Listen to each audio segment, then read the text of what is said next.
Arratsaldeon, ongi etorriak Zubiakarregi museora. Gaur sekulako aukera daukagu, Ramon Oleaga liburu, mapa eta irudien bildumarrilea daukagu gure artean. Azkeneko erakusketa, aldi baterako erakusketa hor Gipuzkoari buruzkoan bere 4 pieza dauzkagu, eta gainera lustratu egin dugu erakusketa, eta hortarako beste mapa bat ekartzeko aukera izan dugu, eta 16. mendeko Gipuzkoako lehenengo mapa ere utzi dugu, eta goien daukagu musealiaren espazioan.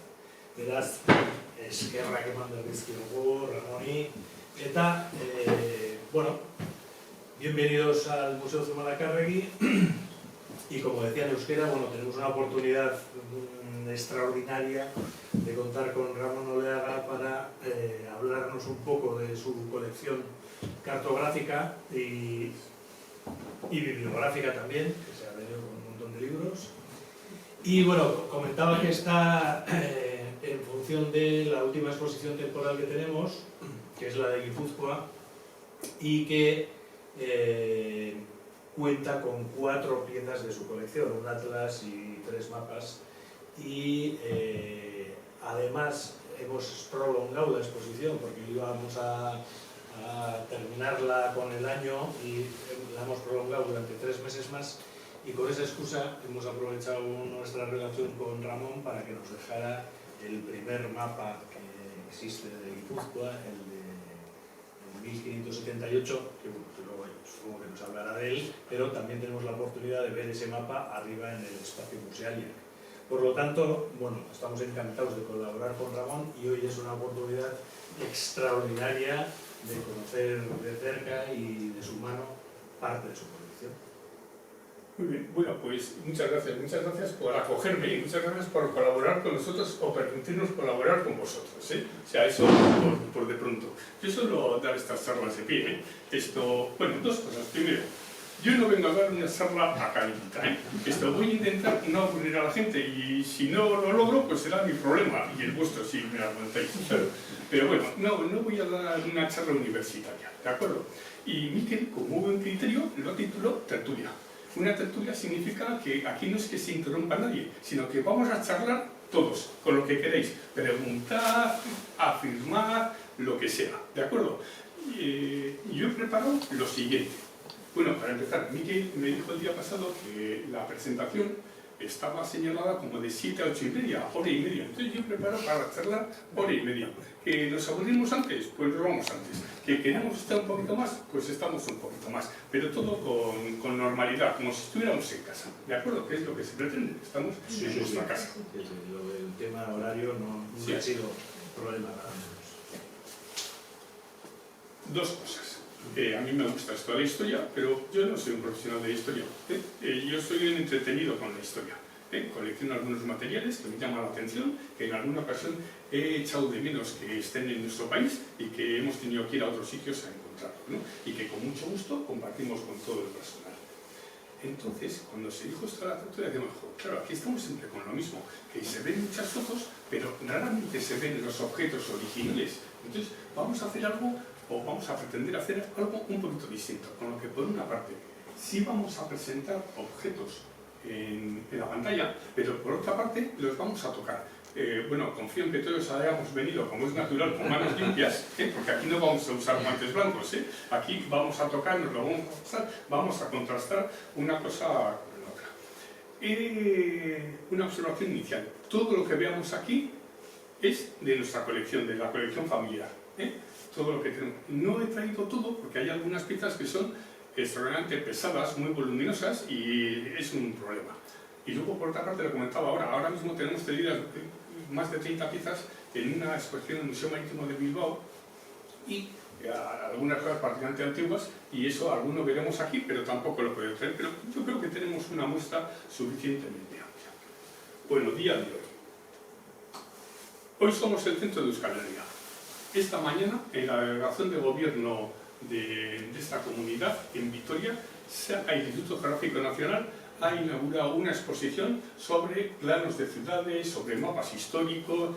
Hemos estado con la gente, la presidenta del Instituto Geográfico Nacional, con el jefe técnico, Marcos Pau, y claro, allí todo han sido fotografías de determinados objetos que o bien tienen ellos en su biblioteca o bien han reproducido sobre facsímiles. Y ya les he dicho que por mucho que allí estuviera la delegada de gobierno, que en realidad el centro de la cartografía en el día de hoy en Euskal Herria estaba aquí en Ormaitegui, donde sí vamos a poder tocar las cosas de verdad. Bueno, entonces, ¿qué vamos a hacer? Pues un pequeño recorrido sobre Guipúzcoa. Lo hemos titulado Guipúzcoa en Euskal Herria, pero me he centrado sobre todo en Guipúzcoa y el Goierri, en la presentación cartográfica y topográfica de la historia. Seguro que vosotros conocéis, como es natural, mucho más de vuestra tierra que yo. Yo del Goierri sé un poquito. Entonces, me voy a atrever a dar algunas pinceladas y a partir de ahí podemos charlarlo. ¿De acuerdo?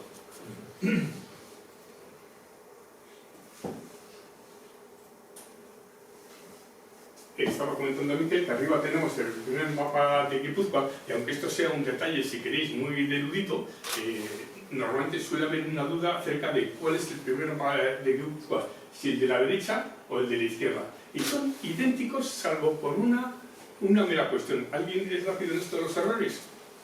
¿Qué es lo que diferencia un mapa del otro? Tú no vale, que tú te lo sabes. Sí. Los demás. También. Sí. ¿Os fijáis cuál es la diferencia entre un mapa y otro? Está en el ángulo superior derecho. Sí, el símbolo. En uno pone en ordinal romano el 26 y en otro no pone nada. Y siempre hemos tenido la duda de cuál era el primero. Luego os explicaré un poquito cuál es el primero y cuál no es el primero. Este no es el primer mapa de España, pero nos sirve para empezar un poquito en qué estamos, ¿no? Bueno, esta es la cartografía. No, como digo que esto no es académico, no os voy a aburrir diciéndoos qué es esto de los mapas, de la cartografía, pero vamos a quedarnos con dos grandes ideas. Los mapas dan respuesta al poder. Es el poderoso el que quiere cartografiar su territorio para poder gestionarlo. Aquello sobre lo que mandas quiere saber cómo es. Como digo que no me voy a detener, la segunda idea es que los mapas no son inocentes. Los mapas responden al interés de quien lo ha encargado. Si el que lo ha encargado es un geólogo, no nos presentará los caminos, presentará el suelo, el subsuelo. Si el que lo ha encargado es un militar, nos presentará estrictamente el itinerario militar, pero lo que esté más allá del camino que va a apoyar su ejército, pues tampoco le interesará. Si quien nos lo ha encargado es un economista, alguien que lleva los impuestos, pues le interesará el catastro para poder fiscalizar la propiedad. Hay mapas antiguos del País Vasco, de Guipúzcoa, de la península ibérica en general. Pues no lo hay. A la gente le suele llamar mucho la atención. Sabemos que los romanos tenían agrimensores, sabemos que hubo un plano de Roma, sabemos que hay una tabla peutingeriana, que es una especie de tabla de viaje romana, ojo, que solo se conoce por una reproducción ya muy moderna, del siglo XIV. Entonces, ¿hay mapas antiguos? No. Pasamos por la Edad Media, la Edad Media siempre de conocimiento, y en algún momento, en el Renacimiento, hay una noticia de que allí en Bizancio se guardaron algunos tratados geográficos. Fundamentalmente, ¿qué se guardó en Bizancio y se redescubre en el siglo XIV-XV en la Italia ya renacentista? Pues se descubre la geografía de Ptolomeo.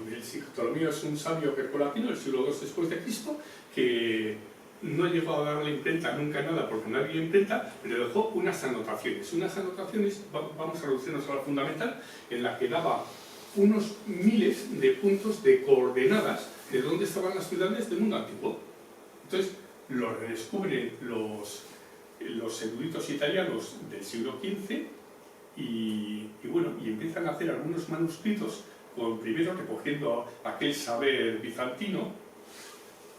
Manuscritamente intentan interpretar cómo habrían sido los mapas del siglo II de haberlos hecho Ptolomeo conforme a sus propias indicaciones, porque no perdura ningún mapa de Ptolomeo.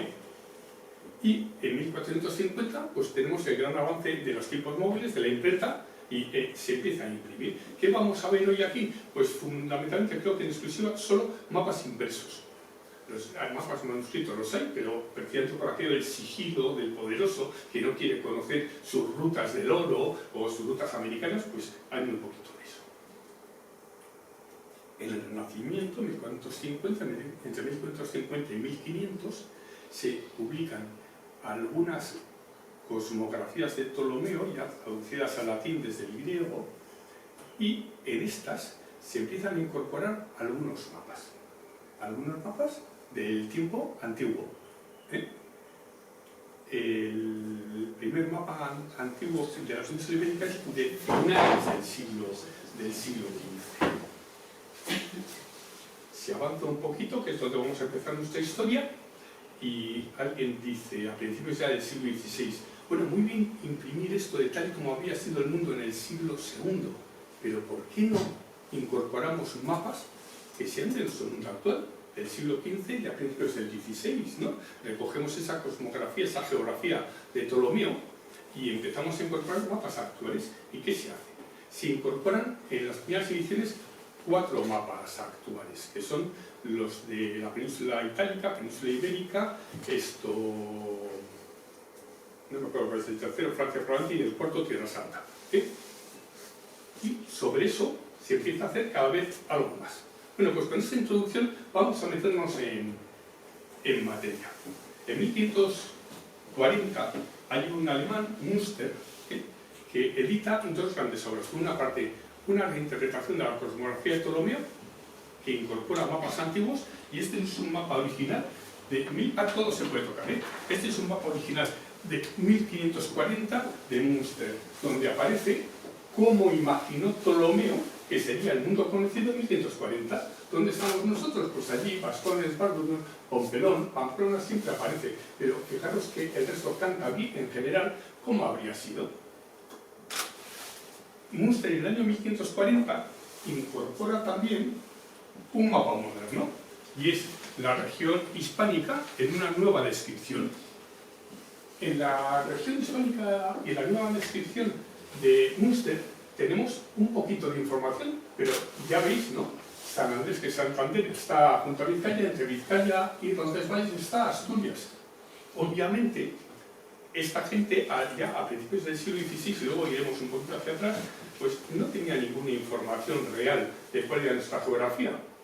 Esto se edita así en el centro de Alemania. Usted tiene una peculiaridad, edita esto y edita también la cosmografía. La cosmografía de Münster es una especie de enciclopedia medieval, por decirlo de alguna forma, simplificando, que recoge también imágenes de ciudades. En estas imágenes de ciudades no hay ninguna ciudad del País Vasco, de Euskal Herria en general. Fijaros que aquí tenemos Bayona, aparece San Sebastián, aparece Roncesvalles, Asturias, que no se sabe dónde hay, y poco más. Fuenterrabía sí. La forma no está tan mal, ¿no? No está tan mal, sí. No está tan mal porque este es ya de 1540. Porque si vamos a ver qué pasa esto, bien. Esta es de 1513-1535. ¿Cómo les sabía? Buenos días. Buenas tardes. Si vamos un poquito atrás, en estas ediciones ya renacentistas de la cosmografía de Ptolomeo, os he puesto el ejemplo de Münster porque es característico, ¿no? Un poquito antes, 1513, tenemos esta y la edición de 1535 la edita un sabio que está en duda de si era de Euskal Herria o si era ajeno, que es Miguel Servet. Miguel Servet es el sabio aquel de la circulación de la sangre, lo he contado recientemente, que lo de la circulación de la sangre en realidad él lo cuenta en un libro de teología, porque sería que el alma estaba en la sangre. Bueno, este era un sabio que sabía de todo y entonces editaba con los comentarios que acompañaban este mapa. La primera vez que aparece alguna en este tipo de mapas ptolomeicos, que se llaman así ptolomeicos, la primera vez que aparece una referencia a Guipúzcoa es en el mapa moderno de la península ibérica de Berlingeri, justo a finales del siglo XV. No lo tenemos aquí porque no está en nuestra colección. Para el que ha venido tarde solamente tenemos elementos de nuestra colección. En Berlingeri aparece ya alguna referencia. Ese que hemos visto de Münster, que es de 1540, no tiene nada, pero un poquito antes de 1535, Servet ya nos presenta algunas entidades de población costeras, como si fuera casi un portulano, ¿no? Y aquí ya tenemos algo más, ¿verdad? Tenemos San Sebastián, tenemos Guetaria. Guetaria, que lo veremos más adelante, Guetaria durante casi 100 años va a desaparecer del mapa. ¿Y alguien se imagina por qué va a desaparecer Guetaria del mapa? Porque en 1522 el Cano da la vuelta al mundo. Y el Cano, aunque nació en Guetaria, su familia procedía de la población del Cano. El Cano está entre Laucan, Naya y Guetaria. Entonces, luego veremos que los cartógrafos flamencos hacen desaparecer Guetaria en favor del Cano. Fijaros que Guetaria sale desde siempre en nuestros portulanos. Estamos viendo ciudades, las pocas ciudades que estamos viendo allí, entonces la primera reflexión que nos hacemos es: ¿y estas ciudades dónde estaban? Munster sí presenta algunas ciudades, la crónica europea del siglo XV también presenta ciudades, fundamentalmente Nuremberg, pero claro, cuando decimos cuál es la primera representación de las ciudades, pues en Guipúzcoa probablemente la primera representación de las ciudades es la de Francisco Landa de San Sebastián, que es un poquito anterior a esta, y esta es la que no habéis visto nunca. Esta es la edición sevillana del Pedro Medina del Libro de Grandezas. No sé si alguno de vosotros tiene noticia de quién fue Pedro Medina. Pedro Medina es un geógrafo español de la primera mitad del siglo XVI que edita el primer libro de geografía de la península ibérica junto a ilustraciones. ¿Y qué ilustraciones incorpora? Las de las entidades de población más significativas. Pero, salvo Sevilla, Granada y otro par, son ilustraciones meramente anecdóticas. Por ejemplo, en San Sebastián, que tenemos ahí San Sebastián y Vitoria. Son los elementos de una gran ciudad. Las torres, en el caso de Bilbao, que hay ría, pues un río, son tacos geográficos. Con esto que estamos viendo, os llamará la atención a lo mejor cómo algo de hace 500 años puede estar así de blanco, así de bien conservado. Porque esto es un papel de trapo. Los papeles a los que estamos acostumbrados en general son papeles celulósicos que se deterioran muy rápidamente con el paso del tiempo. Hoy en día hay una serie de normativas que exigen otras construcciones, pero papeles del siglo XIX van a desaparecer ya en nada de tiempo.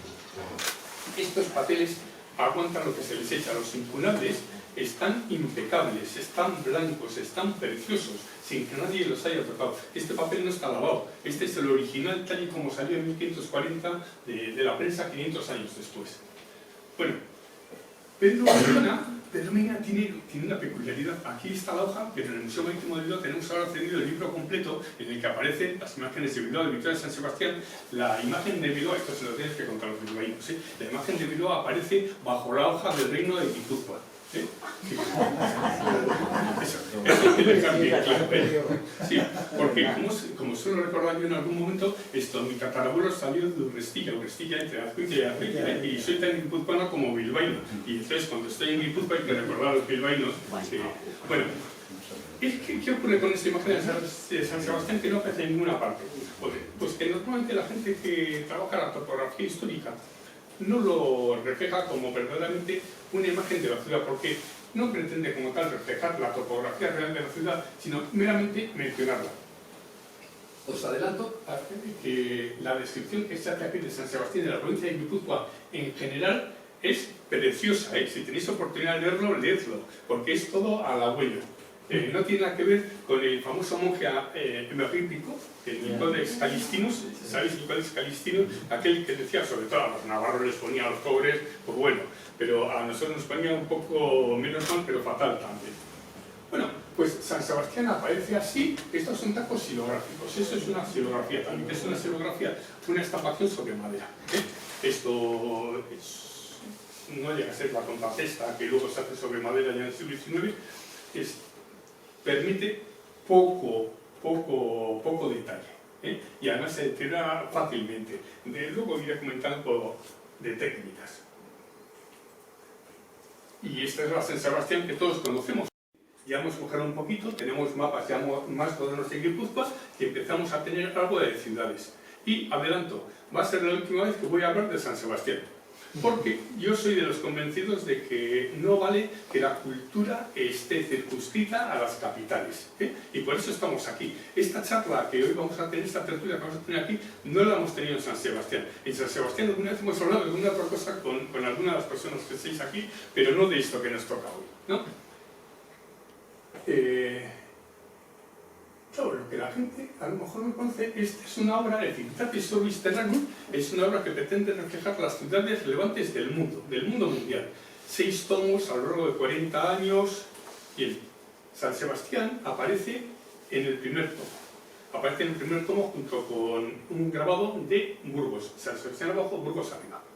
En este tomo de San Sebastián aparecen las ciudades realmente importantes del mundo. Aparecen las ciudades guipuzcoanas y aparece Londres, por ejemplo.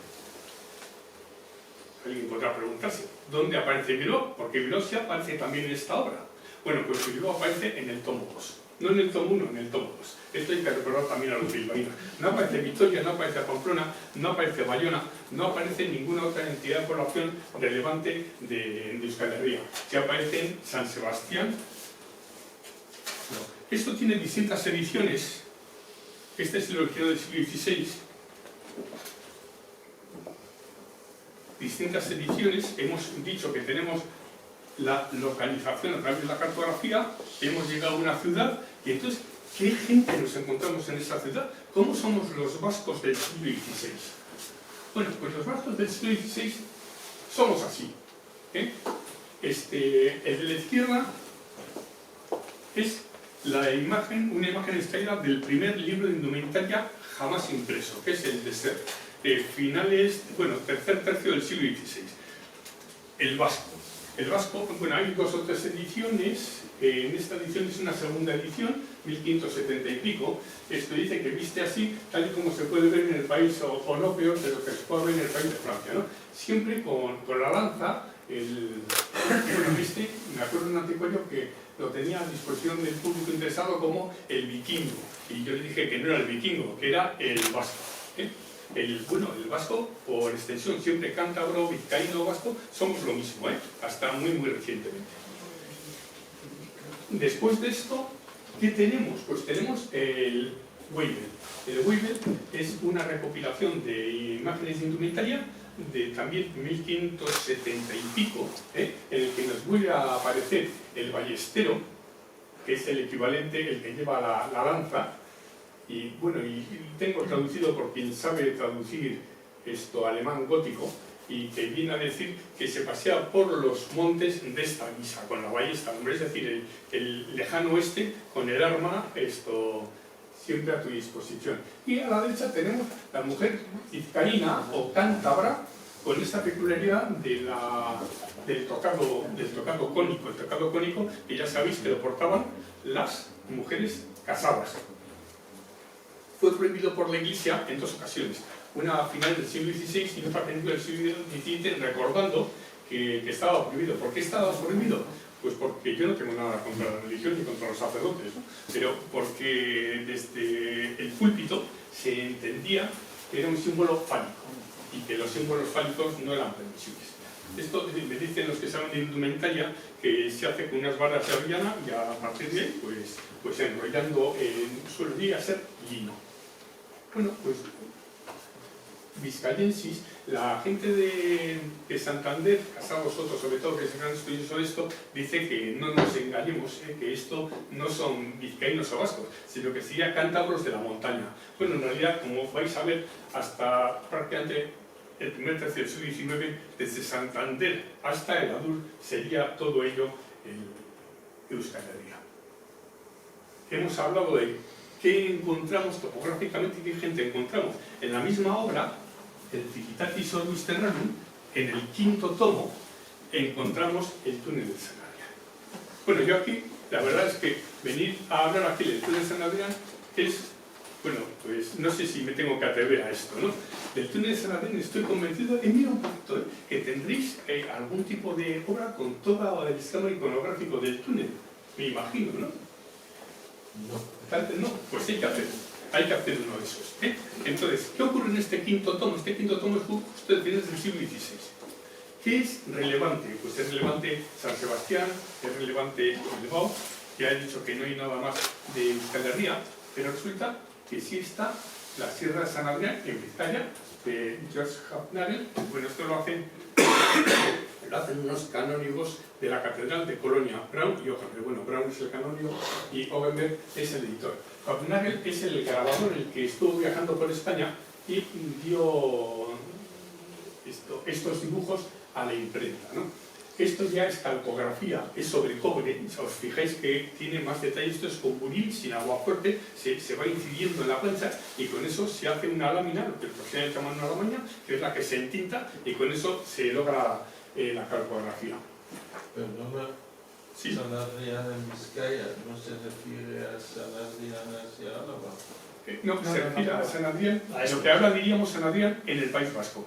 Ah, Ahora diríamos así, San Cuando Adrián empieza en el País Vasco. Vizcaya, en ese caso Sí. está sí, refiriéndose al País San Vasco. Adrián de Segama. Sí, claro. Sí, sí, es No hay nuestro, otro. es nuestro San Adrián, Es el- es el túnel de Es Camino el Real. camino, Sí. el camino real y En el valor. que Carlos V tuvo que inclinarse también para poder pasar, efectivamente, no hay más. Y os fijáis que aquí tenemos Si no se las pega la jóvenes gran hostia. matronas, las nobles matronas Que si no se vizcaínas, pega la no gran de hostia con el Vizcaya, techo. sino del País Vasco, de Euskal Herria en general. Y a partir de ahí, villanas vizcaínas en el mercado de Vitoria, docenas vizcaínas y gasconas. Mujeres de San Juan de Luz, mujeres de Bayona. Y aquí tenemos también algo que a veces pasa desapercibido: la gente que no lleva el tocado cónico lleva un bonetito. Y ese bonete, ¿qué es? Pues implica que se es doncella. Y las doncellas, ¿cuál era la moda a finales del siglo XVI? Pues llevaban el cuero cabelludo completamente rapado, salvo la parte del pelo que salía más allá del bonete. Tenemos varias descripciones de viajeros que ponen de manifiesto que se cortan el pelo, se visten de esta manera, y me acuerdo que un viajero dice que aún así y todo se creen elegantes, se creen bellas. No podía pensar que nadie se creyera bella de esta guisa. Bueno, claro, aquí dice que es del año 67, pero en realidad fue cuando Hafnagel estuvo viajando por España y dibujó muchas poblaciones peninsulares. Pero fue publicado que a 1590 y algo, no tengo ahora la fecha en la cabeza, dentro del siglo XVI, pero a finales del siglo XVI. Bueno, pues me has dado mucho ánimo con esto de que no, porque yo he decidido enseñaros dónde aparece San Adrián. Entonces, ¿dónde teníamos? San Adrián lo tenemos en este quinto tomo de Civitates. Y entonces, ¿qué ocurre con todas las poblaciones mundiales que aparecen en Civitates? Pues que son copiadas. Y entonces, el europeo culto que quiere acercarse al fenómeno, ¿dónde se informa? Pues se informa, por ejemplo, en el Valkenier de 1156. Lo tenemos por allí, el original, ¿eh? A ver, está no, en el centro, ese, no, ese, sí, no, el otro, sí, en donde está la noticia. Entonces, ¿qué hacía el europeo informado del siglo XVII? Pues el Borno no lo podía comprar, porque era carísimo. Era un regalo de reyes, un regalo de alta burguesía. Caro, pero carísimo. Algunos de los libros que vamos a mencionar aquí, en cada momento han sido los libros más caros jamás editados hasta el momento de su puesta a la venta. Y normalmente, cuando se repasan los legados testamentarios de toda la gente que poseía este tipo de libros, te encuentras con que en su testamento había legado de cosa específica respecto a los libros o respecto a los concretos libros, por lo carísimos que eran. Bueno, aquí sí tenemos escenarios, se puede ojear todo, porque veréis cuáles son las ciudades que interesan a unos y a otros. Esto, aunque he dicho que no lo voy a mencionar, no está señalado, pero ahí dentro está también Bilbao y San Sebastián, del País Vasco. Y hay otros muchos lugares, pero lo que nos interesa aquí es el túnel de San Adrián. Poco después se produce lo siguiente. Hay una impresora avispado, este que tenéis ahora en vuestras manos es de 1656. En 1707 Peter Bandera empieza a editar como fascículos. Y entonces, no, primero el grande. Entonces, primero se suele hacer hoy en día. Primero se edita la obra grande, cara, y luego se edita la obra reducida. ¿Qué hizo Peter Bandera? Pues Peter Bandera editó este libro absolutamente lujoso. ¿Has marcado? Sí, lo que pasa es que está dentro porque al tener cajetín están las primeras. Se acaba como si sería un libro de bolsillo, ¿no? Y luego hace libro de bolsillo. Hemos traído los dos. Hemos traído tanto la obra de lujo No, hacia la página 15. Gracias, Isabel. No, Isabel, un poquito más adelante. Ah, o sea que nos puedes traducir. Aquí está España, pero no pone nada más. Sí. Descripción de España. Ah, que tú lo puedes traducir, claro. Es un poquito más adelante, Isabel, pero tienes ahí los papeles, ¿eh? Aquí está Victoria. Y hay otro. Gracias. Y hay otro un Sí, poco. pero esa es la... Ah, vale, pues hay. No, pero un poquito más adelante, San Sebastián está la que nos A ver, interesa. San Está- Sebastián. Sí, no nos interesa San Sebastián, nos interesa el túnel de San Adrián. Pues tiene que estar por aquí, Ahí. ya está. Ay, qué difícil. Claro, estos libros son suntuosos, ¿eh? Siempre con encuadernaciones, incluso aunque esta sea más actual, pues magnífica. ¿Qué ocurre? Que esto es demasiado caro. Entonces, ¿qué hace este editor? Pues te edita también Las Delicias de España y Portugal en la nueva edición, ya en 7 tomitos, en octavo, que es el pequeño, que está por allí, que está también marcado. A ver, Isabel, ¿te has cogido una chiquitín? Este. Ah, vale, pues ese. Lo tengo yo, es que... Bueno, pues ahora llevo Pues, para este y lado. entonces ahí el primer tomo Estaba habla viendo lo de las la delicias. tabla en España, en general de Euskal Herria, aparece el mapa de Vizcaya en su conjunto, aparece desde luego las ciudades y aparece el túnel de San Adrián. El túnel de San Adrián es siempre una permanente presencia en la iconografía urbana de Europa. Y no solamente aparecen estas obras, que ya podéis ver que eran de... Este es el mapa que aparece en esa misma obra. Ah, bueno, dejadme un momento. Siempre, a ver... Tenemos que estar aquí... Aquí está. Monte de San Adriano. Monte San Adriano. Siempre el túnel de San Adriano. Y en el resto de elementos cartográficos que he traído ya podréis ver que he señalado precisamente toda esta Monte de San Adriano. ¿Por qué era tan importante, Ramón? Porque era, como digo yo, la puerta, no ya Castilla, porque apareces en Navarra, en Álava, apareces en Álava, pero ya logras pasar a la meseta. ¿De acuerdo? Y os habéis fijado que la primera edición que estaba traduciendo este caballero está ahí en flamenco, esta segunda edición está en francés, que es el idioma culto de la época, y para una mayor difusión efectivamente lo edita en francés. Y poco después Coronelli el veneciano, edita en el Teatro de la Guerra de España y Portugal, en una edición inencontrable. La verdad, se sabe que hay 2 o 3 ejemplares en el mundo, pues edita algunas imágenes de ciudades, pero junto a esas imágenes de ciudades, el túnel de San Adrián. Y el túnel de San Adrián no solamente sale aquí, sino que a lo largo de, a partir del siglo XVII, el mapa peninsular, hoy no vamos a hablar del mapa de España, pero el mapa peninsular, para tener una mejor venta, los editores flamencos lo que empiezan es a orlarlo, el mapa en el centro, y lo orlan con ciudades, con figuras y con otro tipo de lugares de interés. Y siempre, bueno, muy habitualmente se sabe que hay 10-12 mapas orlados de la península ibérica y aparece el túnel de San Adrián. Eso tenemos que hacer, ¿eh? Yo tengo la referencia de todos, ¿eh? O sea, si os llama la atención. Y, Hombre, sí. yo es verdad que conocía estas, ¿no? porque estos sí tienen una difusión, pero nunca me había fijado eso en que tuviera tal continuidad, claro, desde que salió en el primero ya todos los demás se repiten, ¿no? Sí. Es curiosísimo. Hay un centro de interpretación aquí en Cegama. No sé si os habéis fijado, si estamos aquí es porque nos llama la atención de los museos. El centro de interpretación de Cegama, que no deja de ser un museo, ¿no? Tiene algunas reproducciones, pero tiene reproducciones fotográficas.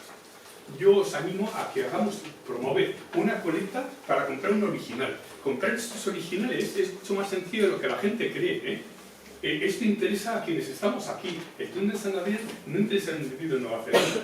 Entonces, yo creo que podríamos hacer una colecta, que empiezo yo si quieres, una colecta para adquirir un original de estos y entregarlo al centro de interpretación de Cegama. Este mapa se sigue reputando como muy raro.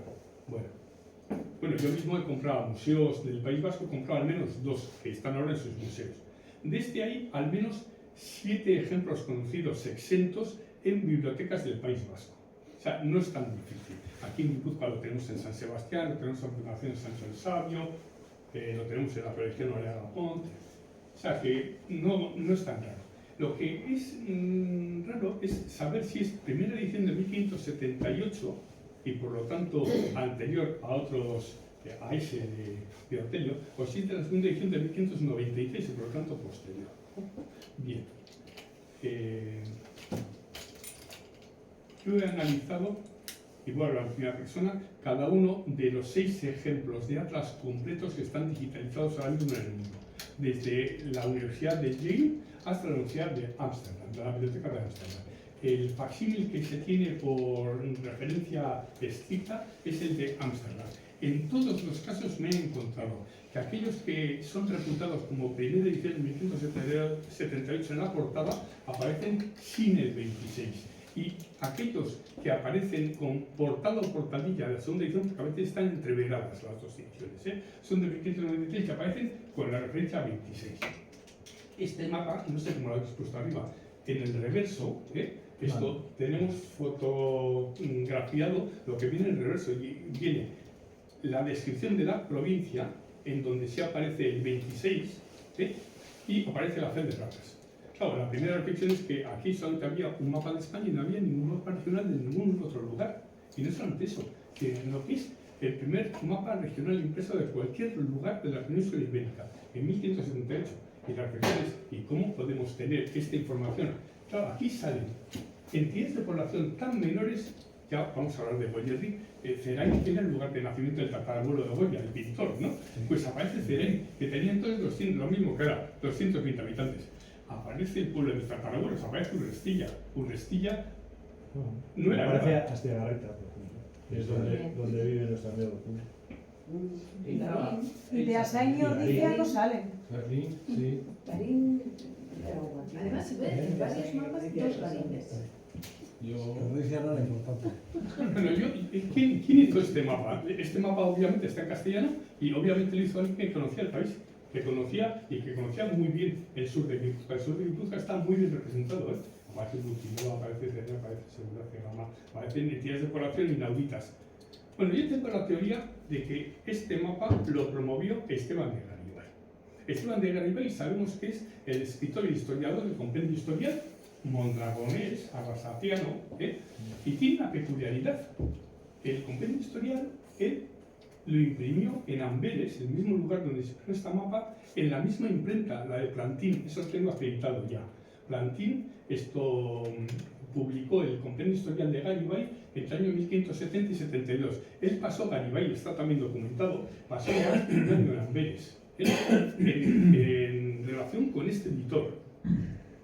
Con lo que, en mi opinión, ha tenido que ser él quien ofreciera esta información al editor Plantín, al editor de Llodio, a través de Plantín.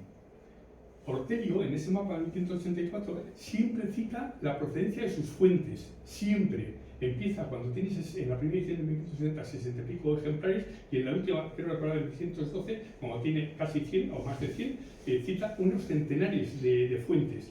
No cita en absoluto la fuente de Guipúzcoa. ¿Por qué? Porque estaba enfrentado personal y mercantilmente a de Llodio. Esteban de Garibay pues tiene muchas peculiaridades. Aparte de ser Mondragón, fue cuando vino de... Isabel me suele decir que cuenta anécdotas. Cuando vino de Amberes, Esteban de Garibay hizo dos cosas. Uno, abrió una gran ventana en su casa. Su casa en Mondragón, yo no sé alguno de aquí es de Arrasate. Bueno, tú sueles estar por Arrasate. Claro, hizo dos cosas. La casa de Esteban de Garibay estuvo en pie hasta finales del siglo XIX, que quiero recordar que se quemó. La revista de Ilustración Española Americana, que aparte de tener el mausoleo de Zumalacárregui grande en doble página, tiene también un grabado sobre fotografía de la casa de Esteban de Garibay. Fue el primero que abrió un balcón que era una novedad, eso me parece tan normal hoy en día. El primero que abrió un balcón y el primero que puso vidrio en su ventana. Eso está contado por él, De hecho, el vidrio lo vio traer desde antes, porque no había vidrio en ventana en ese momento. Bueno, pues Esteban de Garibay, que siempre se olvidó eso, Esteban de Garibay, sabéis que estuvo pasillando, haciendo de lobby para que Guipúzcoa dejara de ser provincia, pasara a ser reino. Eso lo conocéis, ¿no? Pues Esteban de Gabriel murió con la pena de que Guipúzcoa no fuera el reino de Guipúzcoa igual que Navarra. Era uno de los secretarios vinculados a Felipe II, y claro, para él era muy relevante que su tierra tuviera relevancia. ¿De acuerdo? Bueno, pues esta es la playa que tenemos arriba y tenemos efectivamente el primer estado, lo que llamamos nosotros, cuando es la primera plancha y lo que tienes pequeñas modificaciones entre la primera plancha y el interior, llamamos estado. Estas planchas son xilografías sobre cobre y suelen aguantar unas 400, 500 impresiones y luego hay que retocarlas. Cuando se retoca, normalmente el editor, ¿qué es lo que hace? Pues las actualiza. Si tú estás vendiendo un mapa donde pone 1984 y lo estás vendiendo en el año 2021, no lo compra nadie, porque dice, esto está ya fuera de onda, ¿no? Entonces, ¿qué se suele hacer? Se cambia la fecha o se quita la fecha. O, por ejemplo, en la cartela, claro, es una cartela pues, del tiempo del siglo XVI, pues coges y pones ya una cartela marroquizante si lo intentas vender en el siglo XVII. Por ejemplo, las ediciones que hemos visto antes de Tributatis Orbis Terrarum tienen reediciones en el XVII donde la imagen es la misma, pero sin embargo la cartela, allí donde se da el título, varía para adecuarlo al gusto de la época.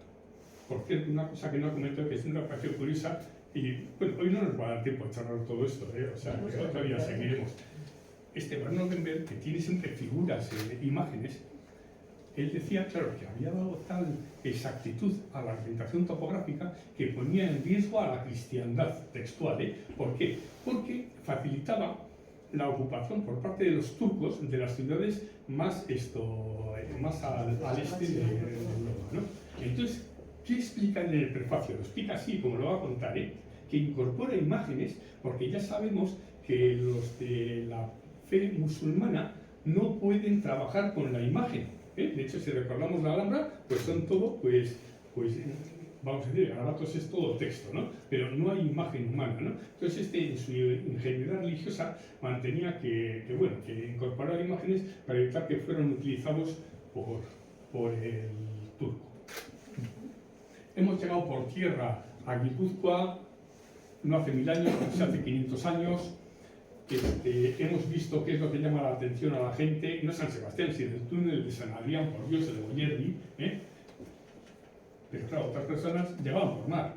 ¿Y cómo se llegaba por mar? Esa es la primera carta impresa marina de la costa del País Vasco. 1583, editada en 1584 por Wagenaer, que era un marino del norte de la actual Holanda, que reúne también informaciones de su propia vida profesional y de otros amigos. Claro, como tengo contado alguna vez, aquí voy a sacar yo soy futbolero y soy del Atlético, perdón. Aquí Bilbao está en la costa, tiene playa. Si Bilbao, Dios no lo quiera, ganase la Copa este año, no podría celebrarlo con este mapa, porque no tendría forma de subir por la ría, ya estaríamos allí, ¿no? No hay problema, no va a ganar, o sea que... Pues va a ser una suerte. Y San Sebastián, fijaros que está junto a la bahía de San Juan de Luz. En este 1583, un poquito después, hacia el 88, este lo tenemos ahora en el Museo Marítimo, el 88 este es el original también del final del siglo XVI, en la segunda edición, que ya dulcifica un poquito todo esto y sitúa un poco mejor a las poblaciones. Esto era inmensamente caro. Entonces, claro, un patrón de pesca, un patrón de cabotaje, pues, bueno, no me voy a detener en detalles de navegabilidad, pero sí hay una nota que yo tengo que contar. Wagenaer editó esto en la ciudad de Leiden. Leiden fue famosa porque ayudó a Guillermo Orange, a levantarse el yugo español, ¿no?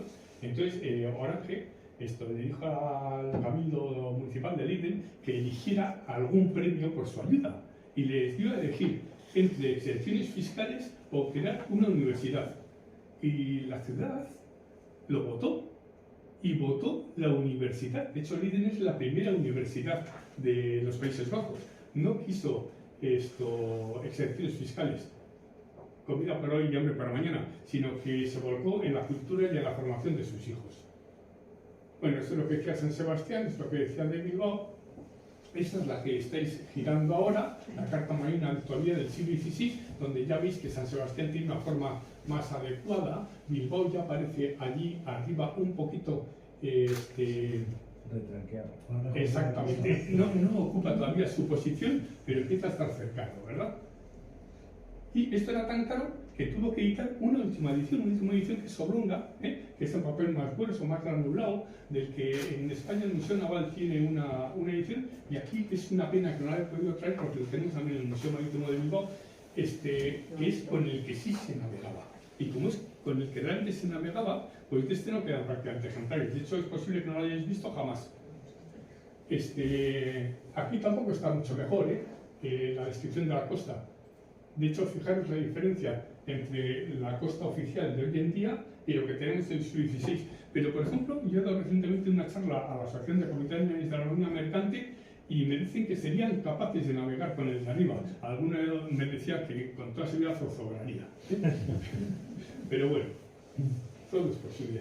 ¿Qué ocurre poco después? Que la Casa Bleu da a la imprenta ejemplares en papel bastante más sencillo, ya que menor necesidad ornamental, porque sabéis, fijo que en el otro hay todo tipo de animales marinos, de iconografía naval, que por cierto, muy certera, ingenieros navales tienen analizado que eran efectivamente los buques de la época.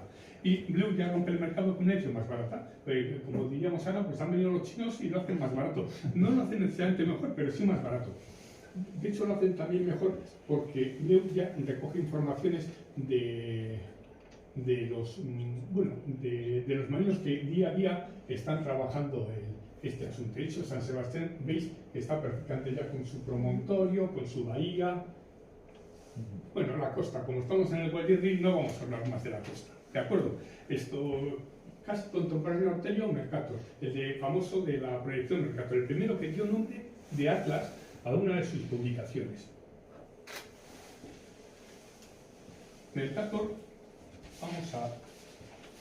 Mercator publica en 1106 un mapa regional. Bueno, de hecho no lo publica él porque él se muere antes. Lo publica su yerno. He traído varios ejemplares. Pasar por ahí alguno. Y fijaros que lo mismo que hemos antes con Ortello.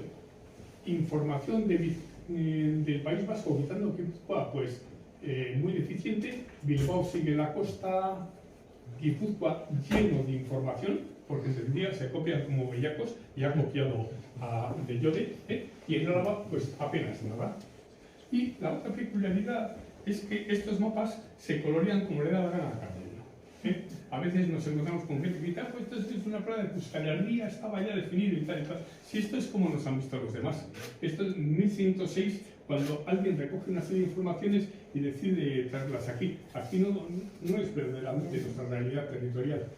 Muy poquito después, en el siglo XVII todavía, la Casa Bleu. La Casa Bleu. Bueno, sí. Aquí, al lado de Bilbao aparece Valencia. Sí, Valencia es Plencia. Ah, sí. Ya. Sí, es Plasencia, Valencia, ya. Y es Plasencia de Butrón. Ajá. Sí. Ya. De hecho, la cartapela fundacional de muchas villas nos da sorpresas acerca de su nombre real. A lo largo del siglo XVII, el gran races de la familia Bleu 10-11 tomos en algún momento el regalo del Estado de los Países Bajos a los plenipotenciarios extranjeros. Y claro, Bleu, ¿qué pasa? Pues pasa de publicar un Vizcaya Guipúzcoa en 1130 y pico, que lo tenemos aquí, Guernica no aparece, y que fijaros que en el año 1133-34 que este mapa, Bilbao está en su sitio, y Guipúzcoa sigue con gran cantidad de topónimos y con una información orográfica que es asombrosamente cercana a la realidad actual. Esto sería una primera edición de Bleu. Poco después, Bleu, pues alguien le dice que Guernica es muy relevante para nosotros los vascos, y entonces, en mitad de la nada, señala Guernica. Y poco después, cuando alguien compra las planchas de Bleu, decide darle otro aire, y entonces decide que, caramba, aquí Bilbao hay que ponerle, como es una ciudad relevante, hay que ponerle muralla, que en 1164 pues ya no tenía verdaderamente. ¿Y cuál es la otra, vamos a decir, la que casi amurallada aquí? Pues Plasencia, ya sabemos todos que es porque allí era donde se producían los cañones de la corona.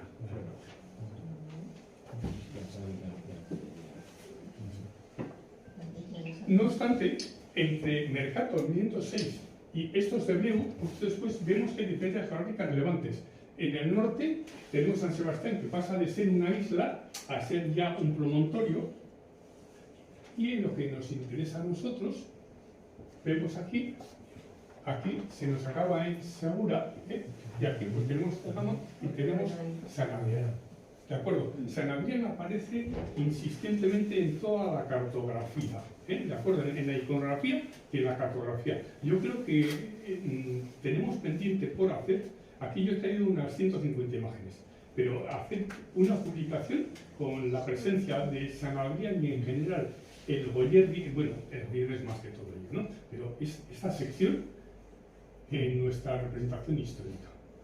Ramón, ¿por qué hay muchísimo más detalle de denominación de localidades o de barrios en Guipúzcoa que en Vizcaya? ¿No se titula Vizcaya, Guipúzcoa y precisamente porque le copian a Bellode sin decirlo. Como ha publicado Bellode este mapa, la gente, esto lo que hace, suele haber esto una patente de edición durante unos 10 años. De hecho, esto se sabe que Ortello consiguió canalizar la producción del Atlas de Bellode porque él tenía una patente de edición durante 10 años, que es una de las razones por las que en general se ha dicho que no podía haber sido Esteban de Garibay. Pues decía, Esteban de Garibay estuvo 10 años antes en Amberes y esto se publicó a final de la década, pero sí sabemos que Bellode estuvo recopilando materiales desde el año 67. Esteban de Garibay estuvo entre el 70 y el 72 en Amberes. Esto se publicó en el 78 y a partir de ahí todos le copian. Le cogen y le copian. Le copia a Mercator, le copia a Ortello, le copia a Bleu, todos le copian a Bellode. O sea, que es mérito de Garibay.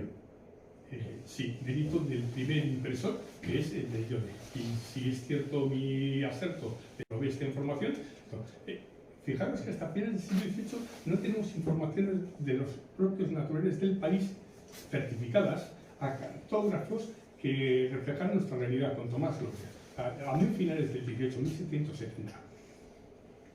Entonces, para que alguien 200 años antes, no, esto no se mejora hasta 200 años después, recopilara tal serie de informaciones, podría ser cualquier cosa, pero ya es mucha casualidad que un historiador que está durante más de un año en Amberes, que conoce la realidad guipuzcoana, que además edita el compendio historial de España, todo ello sería mucha casualidad, en mi opinión, que no fuera Garibay. ¿Y qué ocurre? Pues que no tenemos ninguna carta que acredite que efectivamente se relacionara.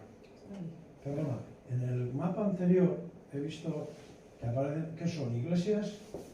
O porque creo que ponía Zumárraga y aparece Eizaga, que es un barrio de Zumárraga.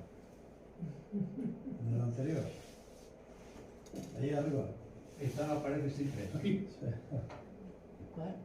Al lado de Zumárraga, Eizaga, a la izquierda, arriba. Sí. Sí.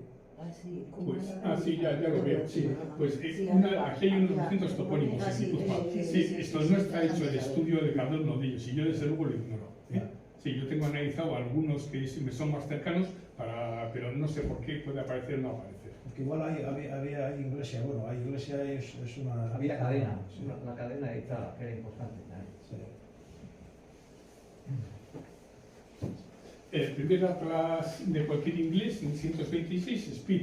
Esto no es relevante por la península, es relevante porque hay españoles, hay castellanos, hay lusitanos, hay granadinos, hombres a la izquierda, mujeres a la derecha, y en el centro vizcaínos. Esto, un hombre y una mujer ya un poquito antiguo, porque está copiado de los otros, os fijáis, ¿verdad? Pero los tenemos también ahí. Los borbones, advenimientos borbones en España, vienen con su club de geógrafos, y alguna vez lo hemos reflejado como el territorio cultural del Vasco, ¿no?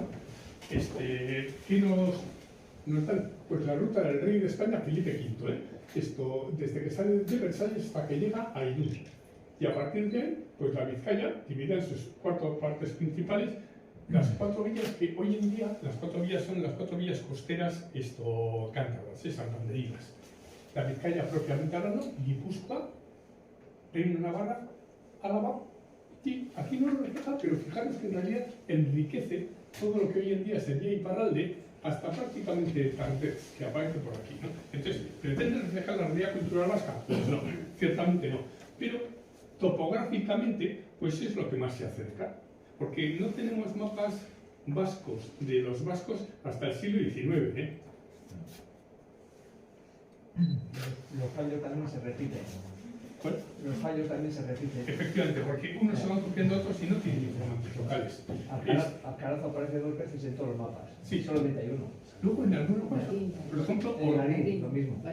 Ortello, en su mapa de la península ibérica, de las Españas, hay ya estudiosos que han analizado topónimo a topónimo y te encuentras que en ocasiones aparecen unos y aparecen otros. Entonces se sabe, por ejemplo, el cardenal que pagó por hacer desaparecer en una edición, bueno, que por hacer desaparecer no, por hacer aparecer su lugar de nacimiento allí en mitad de Cuenca. Entonces hubo que borrar uno y poner a Martín no sé qué. Es como, bueno, hoy en día se hacen globos terráqueos a medida. Battery en Londres te hace un globo terráqueo, ojo, por 50.000 libras esterlinas de la COI, ¿eh? Y entonces tú le puedes decir qué entidades de población tienen que aparecer en el globo terráqueo. Entonces aparece de donde nació tu madre, tu abuelo, tu padre, todo. Los monjes también lo hicieron, los franciscanos hacen los mapas de sus territorios en los que, pues, provincia de Navarra, ya veis, no copia de ellos, sino es lo que es de interés para los monjes. 1721, pues 1721 he traído de postas porque hace poco la Biblioteca Nacional de España dio una noticia de que había adquirido el primer mapa de postas de la península ibérica, en el que aparecemos nosotros por aquí. Y no solamente eso, sino que se editó un sello, hay un sello español que es que refleja esto. Bueno, lo que la Biblioteca Nacional no sabía es que hace algún tiempo logramos incorporar a la colección un original del mapa de postas, del primer mapa de postas de la península ibérica. Y es francés. Claro, los borbones habían llegado aquí y tenían interés en reflejar la peculiaridad de su territorio. Los franceses, más o menos por esa época, empiezan a completar ya su primer cartografía ya trigonométrica, aritmética, formal, Cassini. Y esto lo dan a la imprenta. Bueno, por ahí tenemos el atlas completo, pero este es solamente la hoja de nuestro país. Bueno, la hoja de nuestro país, ¿por qué la he traído? Porque hay unas líneas que aparentemente son concéntricas. No sé si alguno de vosotros se puede imaginar dónde se concentran esas líneas, cuál es el punto a partir del cual se genera esa onda territorial. Bueno, pues estas líneas señalan la distancia de cada entidad de población a París. Luego nos extraña a los franceses, poco más o menos en ese momento, luego lo vamos a ver, hacen también un mapa de Pirineos, que cuando la gente se asoma al mapa de Pirineos, lo primero que dice es, está al revés, esto, porque el norte está al sur y el sur al norte. Pero claro, ahora lo vamos a ver, no es así, los militares te lo explican fácilmente. La parte del territorio que está arriba es siempre la que aspiras a conquistar. Entonces, claro, como los franceses aspiraban a conquistar el sur, que está en la península ibérica, pues aquello. Entonces, si vas analizando el porqué de la cartografía, pues vas destacando que la inocencia se perdió hace ya algún tiempo. Bueno, es algo que lo tengo publicado solamente una vez. A lo mejor nos acordáis todos de pequeños que las estanterías de nuestros padres y nuestros abuelos tenían la geografía general del Carrera-Escandí, ¿no? Dentro de esta geografía habían dos mapas del País Vasco. Uno, el de arriba, Vizcaya, YouTube, Cantabria, Betis Dispars, es el que dice, no sé aquí, que es del Ortelio. Bueno, ya podéis ver que este no es el mapa del Ortelio, que esto es un fake. El editor, ya con los medios fotográficos del momento, de hace 100 años, lo que hizo fue componer, quitó la cartera que está ahí a la derecha, la puso a la izquierda, y en la misma obra incorporó este mapa de Navarra de Gelot del siglo XVIII. Claro, ¿qué problema hay? Todos hemos crecido con este tipo de mapas y bueno, en la historiografía universitaria académica aparece reiteradamente referir este mapa, que lo habréis visto alguna vez, como una especie de primer mapa del País Vasco, ¿no? A mí siempre me ha sorprendido que no haya encontrado nunca, bueno, sin que me dedique a esto personalmente, yo tengo un investigador nacional de España y tengo acceso a los fondos reservados tanto en la Biblioteca Nacional de España como en otros lugares, y no lo he encontrado nunca. Entonces, ¿qué hice? Empecé a recoger los mapas de Taylor. ¿Y qué me encontré? Tenemos un mapa. A ver, aquí. No, este es de los que está. Este tampoco, tiene que estar aquí, ¿no? Es, no, debajo de este. Este. Ah, no, Pues es- ya bien, es por este. allí. Bueno, Hola.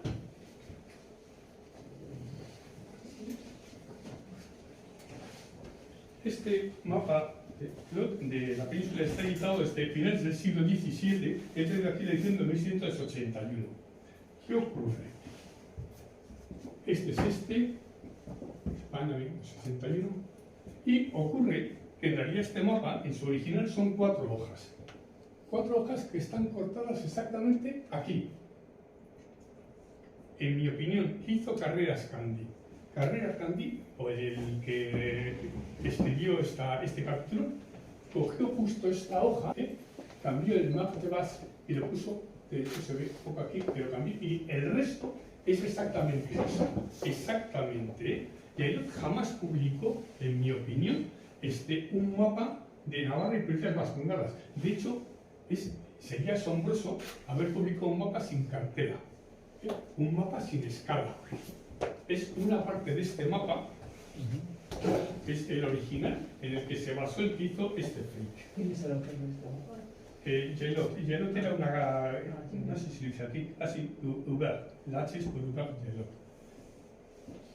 Bueno, el año pasado yo creo que lo llevo a comentar en un gran volumen que editó Chalaporta con la ayuda de la Laboral Cucha, donde si venimos a poner en esto, ojo, que este está en su sitio porque se creía que era del siglo XVIII, pero no es del siglo XVIII.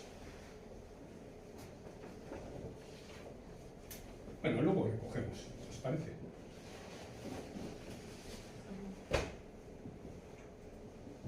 Tomás López es el gran cartógrafo español del siglo XVIII, que en España no había cartografía nacional y no había tampoco ni grabadores ni geógrafos. El Estado español, el secretario de Estado, manda a París a un tal Cruz Cano Almedilla y a Tomás López a que aprendieran a la geografía y a grabar. Justo lo primero que hace volver de París es un atlas de bolsillo. A ver dónde puede estar. Es muy pequeñito, muy pequeñito. Este. Bueno, pues aquí tenemos el atlas que hizo Tomás López cuando vino una cosa que probablemente no habéis visto jamás. Bien, ese es el original en el que aparece, el mío está un poco equilibrado, Vizcaya y Guipúzcoa la Bermeja en 1167. Bueno, tenemos ahí Guipúzcoa y aquí justo esto es nada, ya veis, 10 centímetros, ¿no? Tomás López empieza así en 1157 y poco después, lo tenemos aquí, empieza a publicar mapas murales de toda la península. Este es el primer mapa mural de España hecho por un español. En el original de 1792 es este. Aunque parezca mínimo por la escala, Euskal Herria empieza a estar bastante bien representado, bastante mayor que en otros objetos cartográficos. Y claro, este señor, que era geógrafo, pero no se manchaba los pies en el campo, le tiene dicho al ministro que él es geógrafo de gabinete, que no va a ir allí a medir, que ya sabe que habría que ir a medir la tierra, ¿no? Pero que él no está para eso. Entonces, él lo que manda es una encuesta a los párrocos, corregidores, para que, con una serie de preguntas, para que le digan cómo es su territorio y además que le hagan un garabato, un bosquejo de lo que se puede ver a 3 o 4 leguas desde la Torre de la Iglesia, unos 7, 8, 9 kilómetros, ¿no? Recibe centenares de explicaciones están agrupadas en unos volúmenes de la Biblioteca Nacional de España y os puedo asegurar que es fascinante esto, lo que las contestaciones. Y con esas contestaciones, él completa una serie de mapas provinciales. Él quería haber hecho un atlas de España, no llegó a hacerlo nunca, lo llegaron a publicar sus hijos. Entonces, los mapas de Guipúzcoa están por ahí en algún sitio. No, eso no, son estos. Bien. ¿Podría haber un segundito del mapa? Claro. Es que veo, me he dado cuenta que ya está marcado aquí el condado de Treviño. Pues Dentro posiblemente. del mapa de Euskal Herria. Sí, Sí. posiblemente. Y estamos aquí para tocarlo todo, por una vez. Desde luego, es un privilegio el que no sé si somos todos conscientes. ¿Qué año es? 1770. Sí. Este lo tenemos también en la exposición. Y es del Tomás López, que es además de nuestra colección. Entonces, esto empieza a acercarse a nuestra realidad, vamos a decir, social. ¿Por qué? Porque aquí sí son los naturales del país, los guipuzcoanos, quienes han contestado diciendo de qué es lo que les preocupa. Les preocupa las villas que tienen asiento en las juntas, los pueblos que sí tienen asiento en las juntas, los barrios, caminos, universidad, la de Doñapi, me imagino, ¿no? Sí, claro. Y así un poco de todo. En otros lugares, pues, ¿dónde están los conventos? ¿Dónde no están los conventos?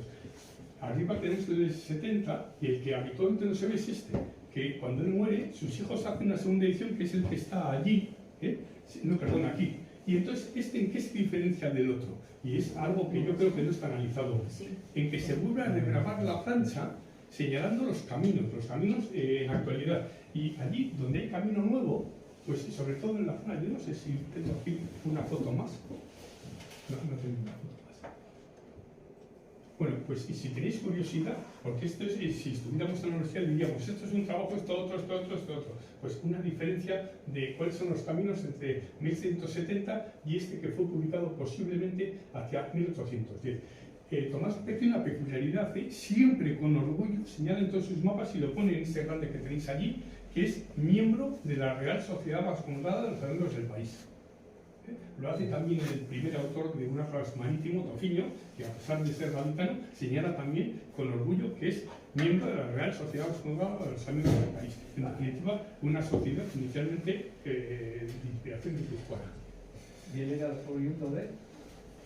Tomás López de Madrid. Sí, nació en Madrid. Tomás López tiene un problema, es que como se fía de lo que le han dicho y con eso va haciendo las medias, pues no acierta en su representación geográfica. Y cuando llega la invasión napoleónica, pues se encuentran que este era los mapas más actuales con los que se podían contar tanto uno como otro ejército. ¿Qué ocurría? Y está acreditado, que si hacías una marcha nocturna, ibas de Cegama hasta Tolosa, pues te encontrabas con que aparecías a 15 kilómetros de donde te querías ir. No valía. ¿Qué hicieron los ejércitos contendientes? Bueno, el ejército español no hizo nada. Los británicos hicieron esto de aquí.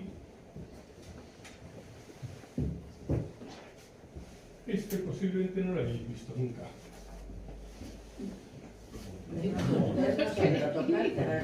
Ya te digo yo que no, pero no ese vamos. Es un poco más grande,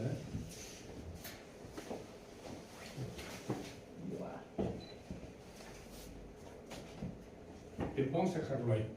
Esto se basa en el siglo XVIII.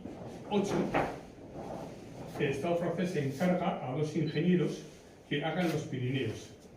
El original pesa 20 kilos y imposible. Las planchas las tiene el gobierno francés. Y entonces se siguen reeditando en la Cartografía Nacional Francesa. Esta es una reedición de principios del siglo XX. No es el original que hay posibilidad de traer hoy. Entonces, esto, que está hecho hacia el sur, arriba, acaba en Zarauz, ¿no? Efectivamente, en Zarauz. ¿Qué hizo Arrow Smith cuando decide replicar con la guerra? Esto es de 1800. Vamos a dejar eso por ahí. 1809. Este es 1809, pues refleja Guipúzcoa como hasta ahora nos había reflejado, con gran detalle. Creo que he sacado una foto. Aquí está. Nosotros estamos allí arriba, con todo detalle el árbol Smith. Aparecen más caminos incluso que no aparecen hasta entonces. Sí, sí, porque esto ya empieza a ser elementos operativos. Si esto hacen los ingleses, ¿qué hacen los franceses?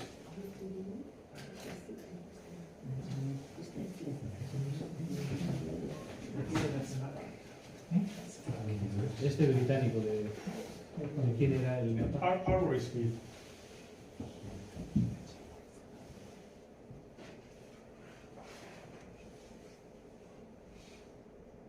¿Lo dice aquí?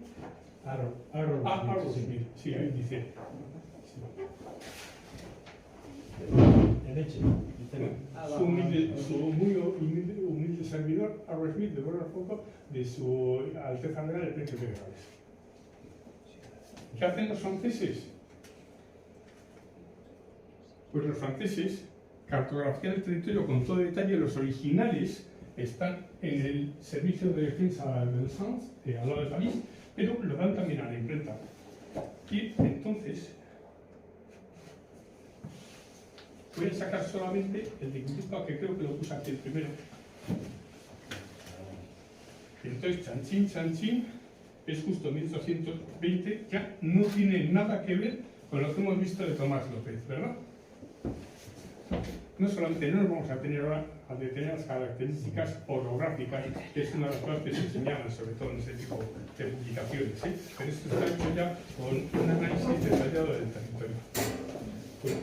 Lo que ellos llaman ASU, una técnica.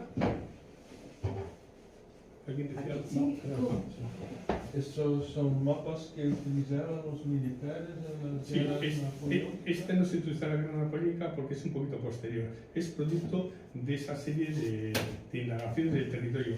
Y sí se utilizó ya en el trienio liberal, acaba en el 23, y en aquel momento, aparte de que el grupo de Blum tiene un enorme mapa de España, que no se parece exagerado traer aquí, utilizan esta cartografía que ya es muy precisa. Es cartografía científica, matemática. Fijaros cómo aparece, claro, es por lo que hablas ASU, se dice en francés, una especie de sombreado donde dependiendo de la dirección y los cercanos que estén en las líneas, pues das la imagen de la pendiente. parecido a los mapas que tenemos aquí, utilizan la técnica analitográfica. Eso es un poco, sí, eso es Wilde. Sí, los de Wilde, sobre todo en la zona de Bayona y demás, que solamente lo utilizaba Wilde. Sí, no he traído Wilde. Wilde viene. ¿Tenéis el atlas completo de Wilde? Es un poco, sí, eso es Wilde. Sí, los de Wilde, sobre todo en la zona de Bayona y demás, que solamente lo utilizaba Wilde. Sí, no he traído Wilde. Wilde viene. ¿Tenéis el atlas completo de Wilde? Muy bien. Y como aquí estamos, he traído, seguro que lo conocéis, un poquito de Zumalacárregui. ¿Qué he traído de Zumalacárregui? He traído las 4 primeras ediciones de quienes efectivamente lucharon en la guerra.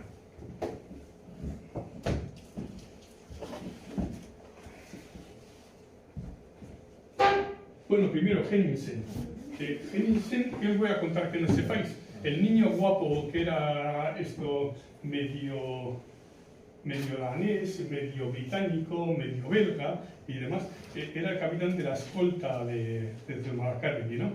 Pero cada uno de ellos es solamente aquellos que tienen mapa, mapa del país. Y claro, mapa del país que para todos ellos siempre acaba siendo, al menos desde el Adur hasta el Ebro.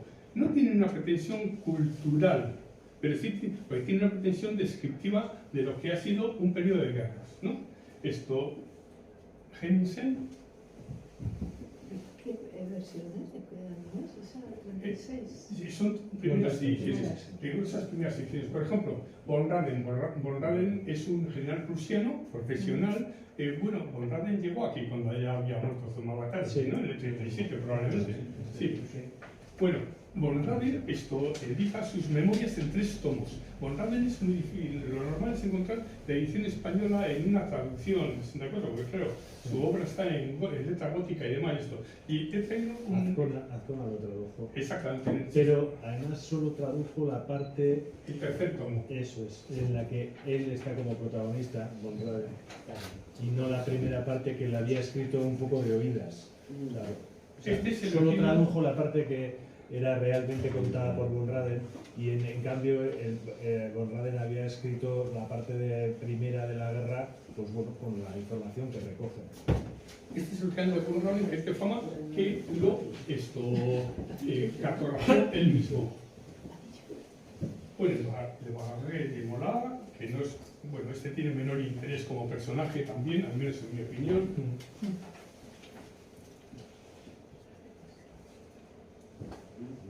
Las memorias de la campaña de Werner, que lo edita al final de esto, y luego Zaratigi. Zaratigi, sabéis que edita Zaratigi, esto sabéis que tiene porque ser de Orite, en realidad, bueno, Zaratigi, él cuenta en sus memorias, este se fue de casa además y todo aquello, porque este es de partidos voluntarios, aunque luego acabó siendo un militar profesional, ¿no? Jo, ahora que vemos en Ucrania que si hay estos, que si hay los otros, Zaratigi cuenta que empezó con esa guerra cuando vio entrar a los lanceros polacos en Olite. Es que ahora nos parece que todo el mundo está interconectado hoy en día y nadie se imagina a lanceros polacos tomando Olite, ¿no? Bueno, pues él empezó así. Zaratigi, Zaratigi ya sabéis que fue el que fue en la campaña, vamos a decir, madrileña, fue derrotado en la batalla de Retuerta, fue hecho prisionero y pasó un par de años prisionero. Se exilió. Y en el 45, lo que hace es publicar en francés y en castellano, que cambia unas cartas geográficas y otras cartas geográficas. Bueno, Zaratigi tiene una peculiaridad que a veces los navarros no conocen. Zaratigi regresó del exilio y se le reconocieron sus cargos, condecoraciones de antigüedad y pasó a formar parte del nuevo ejército español. Y sabéis que fue director de la Guardia Civil. Sí, a los navarros esto no les suele gustar demasiado, pero Zaratigi no solamente fue general de la Guardia Civil, director de la Guardia Civil, sino que en el mapa que la Guardia Civil editó en 1895 con las efigies de todos sus directores generales, aparece Zaratigi mal escrito, porque aparece Zayategui en lugar de Zaratigi. Otro día hablaremos de la Guardia Civil. Bueno, esto es un baile, pero es justo de... Este es buenísimo. Sí, tenéis aquí. Y ya voy un poquito rápido. Olazábal en el 36, bueno, Olazábal y Palacios. Palacios era el diputado general, Olazábal era también funcionario. Bueno, los Olazábal han sido diputados de las Cortes Españolas durante 6 generaciones. El actual Olazábal solamente ha sido parlamentario del vasco, no ha llegado a ser parlamentario nacional. Bueno, Olazábal, que esto sí es, él como cartógrafo, conoce el territorio, es el primer mapa guipuzcoano hecho por los guipuzcoanos. Que también lo tenéis en la exposición ahí al fondo, en la sala del fondo. Normalmente, espera, voy a volver un montón. En el año 52, entre las primeras ediciones de Olazábal y las posteriores, tenemos algo que se conoce bastante bien, que es el mapa político de España, que está bastante editado, pero lo que no suele estar editado es que en esta misma obra hay un mapa geográfico administrativo. Y para los que gozáis de concierto económico y demás, pues que sepáis que estas 4 provincias de 60 rurales conservan su régimen provincial para la administración, derecho común, no tienen milicia ni estancos y las contribuciones peculiares de sangre, los medios que estiman convenientes. Voy a ir acabando porque si no vamos a estar demasiado tiempo aquí. El periodo entre guerras tenemos todo tipo de itinerarios, se llega desde Madrid hasta Irún, cuando todavía no había mapas militares de España, pero ya había uno de Madrid a Irún, que bueno, pues verdaderamente es inencontrable, pero aquí tenemos una edición donde se especifica lo que puede ofrecer Ormaitegui, lo que produce, y también, aunque no se lea, la capacidad que tiene de alojar a la infantería, a la caballería. Es decir, el ejército español ya va barruntando en el periodo de entreguerras, esto en 1850 y algo, que va a ser necesario tener más información de la que se tuvo en la primera carlistada que las pasaron canutas. ¿Y qué hace? Manda, por ejemplo, a la brigada topográfica Y la brigada topográfica, que lo tenemos por ahí, este marroncito de allá, la brigada topográfica pues mide elevaciones, mide pendientes, mide que aquí no me vuelven a pillar, ¿de acuerdo? Oyamendi tiene que quedarse en una anécdota y no se puede volver a repetir. Fijaros con qué detalle aparece ya nuestro territorio en el sur del Goierri. He procurado sacar siempre de Ormaitegui hasta San Adrián. Itinerarios generales militares. Hoy, bueno, esto es un itinerario, pero está en una escala aproximadamente de 1.20.000 en 1870. Con esto hoy en día tenéis que ir al monte. He cogido Mondragón a Ormaitegui porque imaginad que podéis estar aquí. Claro, ¿cómo se habría venido Mondragón a Ormaitegui hoy en día? Pues a través de Oñate, de Gaspia, esto se llegaría a Gaviria y a Ormaitegui. Se tardaría probablemente todo un día. Los primeros atlas ya científicos de cada territorio, el atlas de Coello. El atlas de Coello se edita tanto en, tenemos ahí los ejemplares para el que quiera ver, se editan tanto en papel sin doblar, en papel doblado, en papel entelado y se edita también en una cartera de cuero labrado. No tenemos la cartera de cuero labrado y solamente he visto una en mi vida, que sería para los muy señoritos. Y Olazábal, al verlo de Coello, ¿por qué Coello le cita a Olazábal? Coello dice que una de sus fuentes es Olazábal y ya sin Palacios solamente edita en el 49-51 este otro mapa donde ya recoge también entidades de población aparte de la heráldica. Que también está en la exposición. ¿Y tenéis aquí en la exposición la primera edición o la segunda? En la que nos has primera dejado edición. tú. Bueno, entonces es esta misma. Sí, aunque he traído por ahí un ejemplar. Bien, porque luego en la del 80 y pico aparece, por ejemplo, que ya se han derribado las murallas de San Sebastián y demás. Es muy curioso. Ya hice ese ejercicio en una entrada de un blog, porque es el mismo mapa, pero los planos de las ciudades han evolucionado. Claro, han pasado ya eso. 40 años después, sí. Coello también ya para el periodo de guerra, pues hace otro específico. Y este sí lo vamos a enseñar, porque este si no me va a dar pena irme de aquí sin enseñar. Esto requiere otra. ¿Dónde está uno de seda? Tiene que estar ahí debajo.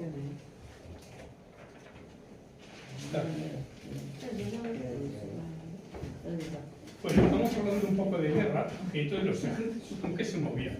¿Qué ha pasado ayer no, hoy, mañana? Pues que se pase el día lloviendo, ¿verdad? ¿Qué pasa con los mapas en papel? Si estás en el caballo, pues que te mojas y machacas el papel. ¿Qué se hizo entonces? Pues lo que se hizo fue imprimir sobre seda y lino. Entonces, ¿qué tenemos aquí? Esto lo habréis visto alguna vez, ¿no? Vale, pues tenemos el mapa con el que se guerreó en el 74. Con el conforme, esto se imprime sobre tela y con eso lo llevas. El marqués de Valdespina, que era jefe del Estado Mayor de los carlistas, tiene su familia el original firmado por él. Eso lo tenéis que conseguir que procedan, ¿Y eso se podía mojar? Bueno, para usar militar era suficiente. pues probablemente tampoco, pero al menos era un poquito, según parte, más vigoroso que stick and papel. No sé. Esto seguro que también borraría. El agua borra la seda. Sí. Como he mencionado la Guardia Civil, hemos tenido un álbum de la Guardia Civil que es aquel que está allí, sin falsas modestas, es el único ejemplar que hay en España. Y aparece esto, igual que tenemos el Ferreiro en el manuscrito, aparece la provincia junto con los destacamentos que están en nuestro territorio.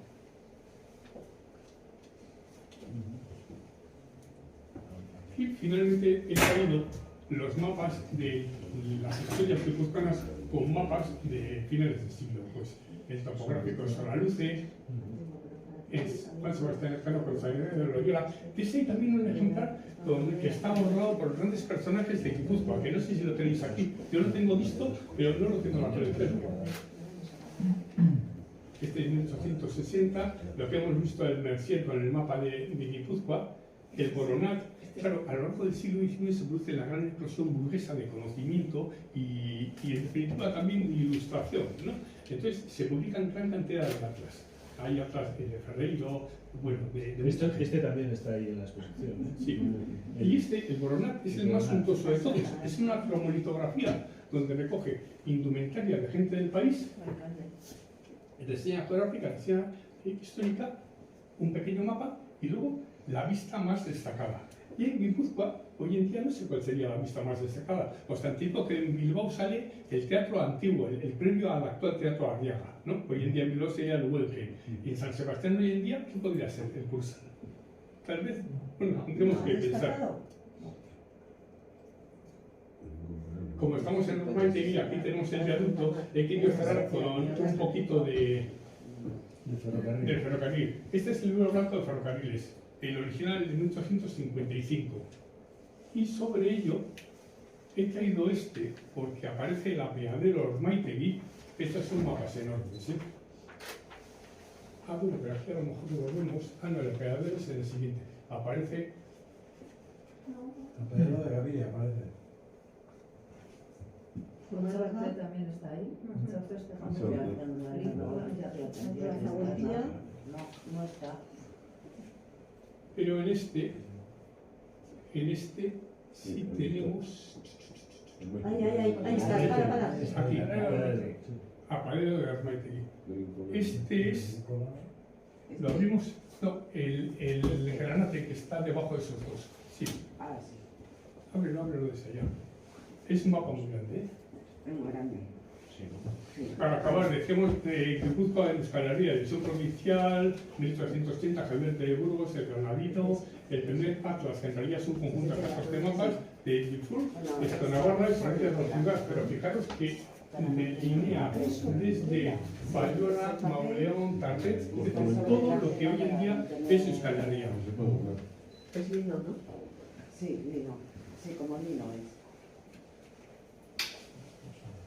En 1894 en Juegos Florales en San Sebastián y uno de los premiados es Euskaria para los Éuskaros, Merladet. Merladet era un fuerista que acabó siendo nacionalista, muere en 1905, el mismo año en que se publica este mapa. Hay un ejemplar de Biblioteca Nacional de Francia, en España no hay ejemplares.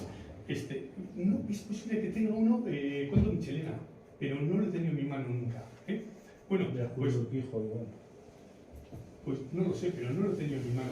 Bueno, mapa de Euskaria es, en mi opinión, el primero que refleja el conjunto de Euskal Herria. Pero fijaros que desde aquellos primeros que hemos visto del siglo XVI hasta aquí, hemos pasado 350 años y más de 350, un largo camino. Y un vizcaíno, nacido en Vizcaya, pero fallecido en Mondragón, Ramón Adán de Yarza, publicó en 1905 también este mapa geológico del País Vascongado, que es el primero que aparece en euskera. ¿Qué dices a eso? Ramón Adán de Yarza fue el responsable de la Comisión del Mapa Geológico de España. Tiene editadas las monografías de Vizcaya, de Guipúzcoa, creo que también es el autor de la de Álava, ¿no?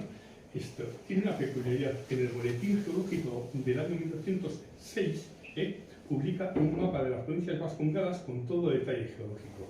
Hace nada hemos estado en la biblioteca del Museo del Centro Geológico Nacional de Madrid. Pero lo que la gente ignora es que en el 5 había ofrecido una conferencia en el Ateneo Donostiana. Entonces, esa conferencia se publicó aquí, el otro día recordaba que se publicó igual que la que apareció en la Comisión del Mapa Geológico, salvo en la última línea, donde Ramón Adán de Yarza decía guarda Euskal Herria, y en lugar de incorporar el mapa técnico estricto del boletín geológico, publicó este. Me ha costado cantidad poder aseverar raramente se ve suelto, pero a veces se ve suelto, y rarísimamente se ve incorporado a la original. Y yo he tenido en mi mano el original en la Biblioteca Universidad de Deusto, esto lo debe tener también en Michelena, Conde Michelena, donde se puede verificar que en el 5 se publicó en Guipúzcoa la conferencia con el mapa geológico en euskera.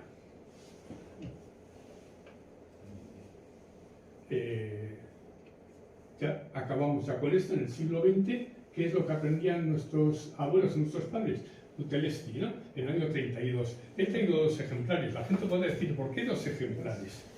Bueno, hay 2 ejemplares porque se publicaron en guipuzqueras y en vizcayeras. Y alguien podrá decir, ¿qué diferencia puede haber entre uno y otro? Bueno, pues entre uno y otro, si vais a la página adecuada, veréis que en Vizcaya nuestro territorio es Euskadi y sin embargo en guipuzcoano nuestro territorio es Euskal Herria y es exactamente la misma obra. Aquí empezamos a reconocernos, ¿verdad? Hemos tardado siglos, pero empezamos a reconocernos. Y el condado de Treviño efectivamente está muy marcado, no me había fijado hasta ahora, no sé quién lo ha comentado antes. Está, en muchos está, sí. Sí, y tanto. El mapa de miniatura creo que lo conocemos todos. Esto, una primera edición del año 44, la verdad es que la tengo desenrollada y me parece que he traído algunas que a la gente a veces le pasa desapercibido, que la primera edición de carreteras es del 57. Este es. Y aquí es donde estamos, claro. Este era un empleado de Gráficas Álvarez, ¿no? De Tolosa. Y un amigo mío, yo no tengo analizado, puede haber 6.000 y pico anotaciones. Un amigo mío me tiene dicho que en el mapa de Vizcaya, porque son prácticamente iguales, aparece una imprecación contra su editor, el puto editor que me hace hacer algo así. Bueno, yo no he ido con el cuentahilos 1 a 1 para ver si está o no está, pero si alguien se anima, por favor, y lo encuentra, que me lo cuente, por favor. Un mapa de lo que llamamos coreográfico, ¿no? Aparte de la coreografía y demás, pues el general entregaba, la Semana Santa de Segura, lo que toca en cada sitio.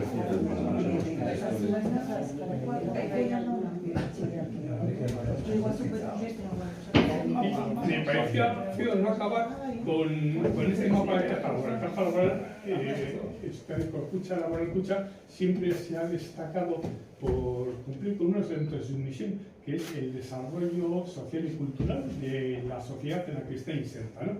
Y a veces lo que se olvida es que Franco murió en el 75, tenemos constitución desde el 78, y en el 79 Caja Laboral tuvo, bueno, pues acabé de publicar este mapa que es toponómicamente de forma íntegra vasca. Todos los topónimos están en euskera. Entonces, es algo que a lo mejor conviene recordar y en su caso reeditar. Bueno, ya hay muchos mapas hoy en día, pero claro, esto parece que esto lo hagamos ya por sabido, pero es que hace tan solo 45 años que esta gente se preocupó de cartografiarnos. Y aquí sí somos los vascos como nos vemos a nosotros, porque no es lo mismo decirlo así que decirlo así. ¿De acuerdo? Bueno, pues esto es todo. Muchas gracias.